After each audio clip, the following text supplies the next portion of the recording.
Chavara service സഹകരണ ബാങ്കിന്റെ നേതൃത്വത്തിൽ പരിസ്ഥിതി ദിനാഘോഷം സംഘടിപ്പിച്ചു. കാമൻകുളങ്ങര ഗവൺമെന്റ് LPSലാണ് പരിപാടി സംഘടിപ്പിച്ചത്. ചവറ Q147 നമ്പർ സർവീസ് സഹകരണ ബാങ്കിന്റെ നേതൃത്വത്തിലാണ് പരിസ്ഥിതി ദിനാഘോഷം സംഘടിപ്പിച്ചത്.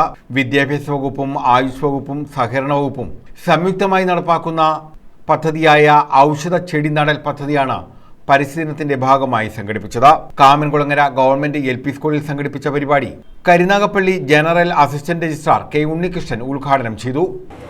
അവരോട് പ്ലാസ്റ്റിക് കത്തിക്കുമ്പോൾ ഉണ്ടാകുന്ന ആ പോരായ്മ, അതിൻ്റെ മനുഷ്യനുണ്ടാകുന്ന ദോഷങ്ങൾ എന്താണെന്ന് പറഞ്ഞു കൊടുത്താലും അവർ വീണ്ടും പ്ലാസ്റ്റിക് കത്തിക്കുന്നുണ്ട്.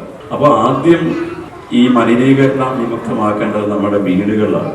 നമ്മുടെ വീടിൻ്റെ ഓരോ വ്യക്തികളുമാണ് പ്ലാസ്റ്റിക് നിർമ്മാണത്തിന് നടത്തേണ്ടത്. പിന്നെ നമുക്കറിയാവുന്ന കടകൾ, നമ്മുടെ സാധനം മേടിക്കാൻ പോകുമ്പോഴും ഇപ്പോഴും ക്വാളിറ്റി കുറഞ്ഞ പ്ലാസ്റ്റിക്കുകളാണ് നമുക്ക് ആ സാധനം എടുത്തു തരുന്നത്. അതൊക്കെ മാലിന്യമാണ്. പ്രകൃതി നമ്മളെ സ്നേഹിക്കുന്നുണ്ട്, പക്ഷേ നമ്മൾ പ്രകൃതിയെ എന്ത് ചെയ്യുന്നില്ല, സ്നേഹിക്കുന്നില്ല. പ്രകൃതിയാണ് നമുക്കിതെല്ലാം തന്നിട്ടുള്ളത്, പക്ഷെ ആ എല്ലാം തന്ന പ്രകൃതിയോട് നമ്മൾ ചെയ്യുന്ന വളരെ മോശമായ പ്രവൃത്തിയാണ് കാണുന്നത്. മരങ്ങൾ അല്ലെങ്കിൽ വൃക്ഷങ്ങൾ വെച്ച് പിടിപ്പിക്കുമ്പോൾ അത് പ്രകൃതിക്ക് തണലുമാണ്, അഴകുമാണ്.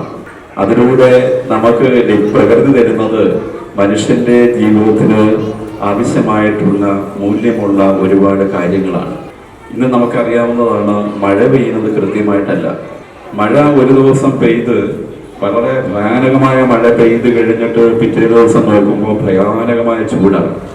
എന്ന് വെച്ചാൽ ഇന്നലെ മഴ പെയ്തായിട്ട് യാതൊരു ലക്ഷണവും കാണത്തില്ല. ഇത് പ്രകൃതിക്കുണ്ടാകുന്ന മാറ്റങ്ങളാണ്. ചവറ സർവീസ് സഹകരണ ബാങ്ക് പ്രസിഡന്റ് കോലത്ത് വേണുഗോപാൽ അധ്യക്ഷത വഹിച്ചു. പ്രഥമാധ്യാപിക പ്രീതി, SMC ചെയർമാൻ സുഭാഷ്, പഞ്ചായത്ത് അംഗം ബിജിരാജ്, ശ്രീരംഗം രാധാകൃഷ്ണൻ, KN രാജൻ, അൻസാരി, രാജൻ, ബീന, ലൈല, ഗോപൻ തുടങ്ങിയവർ പങ്കെടുത്തു. News bureau, Chavara.